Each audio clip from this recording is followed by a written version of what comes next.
Good morning, everyone. Welcome to my first YouTube video. So this is something that I've been meaning to do for quite some time. If I, if I must be honest, at least a year and a half.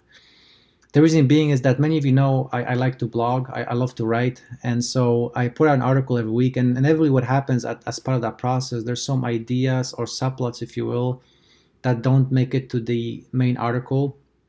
And so I always envision that one of these days when I muster up the courage, I'll try those ideas in a different medium, perhaps video, pretend like it's a conversation and see what comes up when I do that. And so this is it.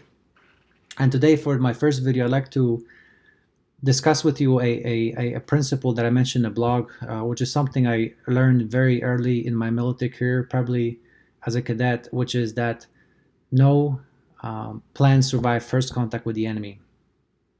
And in my last Friday's group, I learned a different version of that quote by a very famous contemporary philosopher, Mike Tyson, which says, "Everyone has a plan until you get punched in the face."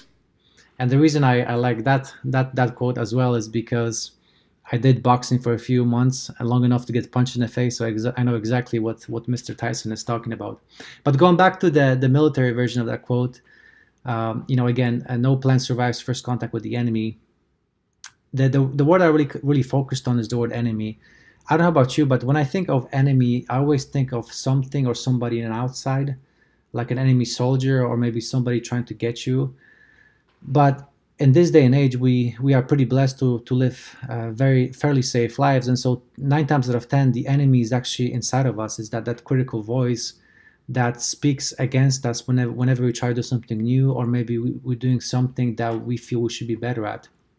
And so that's why I really like the scripture that I also mentioned in my article, Jeremiah 29, verse 11, which says, "For I know the plans I have for you, declares the Lord, plans to prosper you, not to harm you, plans to give you hope and a future." And so the reason why I really like that scripture quote is because it emphasizes the idea of multiple plans. Because I don't know about you, whenever I really get down on something not working out, is because I have that tunnel vision, because I have this one idea of a plan that when it's not working or looks like it's not going to work out, I get really down and depressed, and I just want to go back to what I was doing before.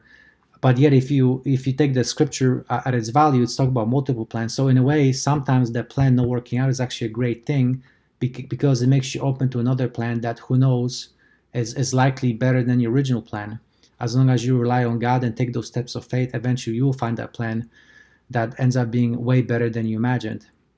And so what I would leave you with is that whenever you have doubts, whenever those self-critical thoughts come up, please invoke that scripture, and I hope that it helps you to keep that inner critic at bay, help you to continue to take steps of faith, steps of love, and pull away from fear.